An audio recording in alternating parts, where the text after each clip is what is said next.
کبھی جنوبی یورپ میں قائم ایک متحد قوم یوگوسلاویا مختلف نسلوں اور ثقافتوں کا امتزاج تھا، لیکن اس کے نیچے چھپی ہوئی نسلی، سیاسی اور تاریخی کشمکش آتش فشاں کی مانند تھیں۔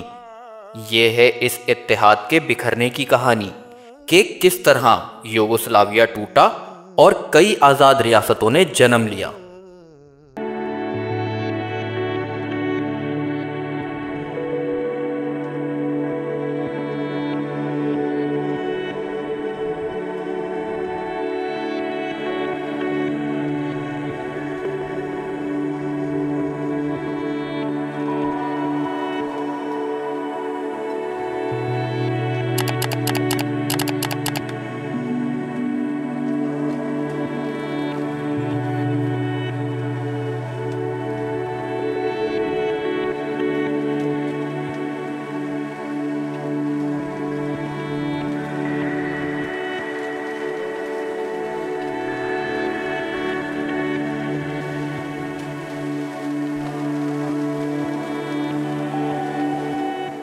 یوگوسلاویا سلطنتوں کے خاتمے کے بعد وجود میں آیا۔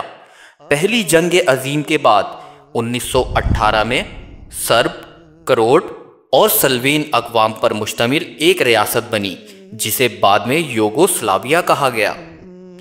دوسری جنگ عظیم میں یہ بادشاہت ٹوٹ گئی۔ قابض افواج کے خلاف مزاحمتی تحریکیں ابھریں جن میں کمیونسٹ لیڈر جوزف بروز ٹیٹو کی پارٹی فوج نے اہم کردار ادا کیا۔ 1945 میں socialist federal republic of Yugoslavia کا قیام عمل میں آیا۔ اس میں 6 جمہوریتیں شامل تھیں: سلوینیا، کروشیا، بوسنیا وہرزیگووینا، مونٹینیگرو، سربیا اور مقدونیہ۔ سربیا کے اندر 2 خود مختار صوبے بھی تھے، کوسوو اور ووجودینا۔ ٹیٹو نے اتحاد اور امن کو فروغ دیا۔ اس نے بھائی چارہ اور اتحاد کا نعرہ لگایا اور قوم پرستی کو دبانے کی کوشش کی۔ اس نے یوگوسلاویا کو مشرق و مغرب کے درمیان ایک آزاد راستے پر رکھا، لیکن یہ اتحاد ٹیٹو کے وجود پر منحصر تھا۔ نسلی اختلافات دبے ہوئے ضرور تھے مگر ختم نہیں ہوئے تھے۔ مختلف جمہوریتوں میں معاشی اور سیاسی شکایات بڑھتی جا رہی تھیں۔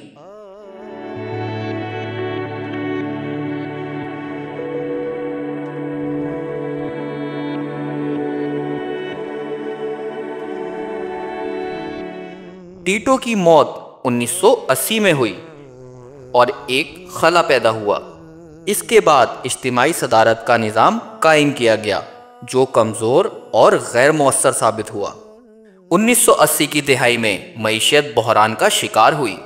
قرض، مہنگائی اور بے روزگاری بڑھی۔ عوامی ناراضگی اور قوم پرستی دوبارہ سر اٹھانے لگی۔ سربیا میں سلوبودان میلوسوچ ایک قوم پرست لیڈر کے طور پر ابھرا۔ اس نے سربیا کو مضبوط بنانے اور کوسوووجودینا کی خود مختاری ختم کرنے کی کوشش کی۔ کروشیا اور سلوینا نے مخالفت کی۔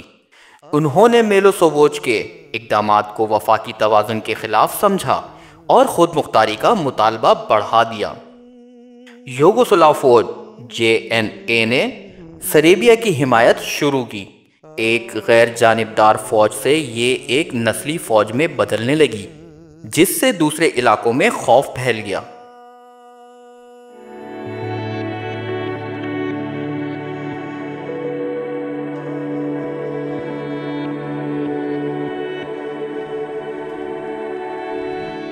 انیس سو 91 میں سلووینیا اور کروشیا نے آزادی کا اعلان کیا۔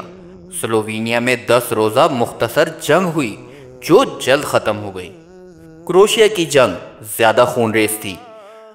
سرب آبادی اور JNA کی موجودگی نے اسے بدترین خانہ جنگی بنا دیا۔ بکوار جیسے شہر تباہ ہو گئے۔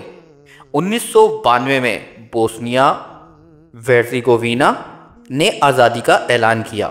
یہاں کی آبادی مخلوط تھی، بوسنیاک مسلمان، کروٹ اور سرب۔ اعلان آزادی پر خانہ جنگی شروع ہو گئی۔ بوسنیا کی جنگ سب سے زیادہ خونی ثابت ہوئی۔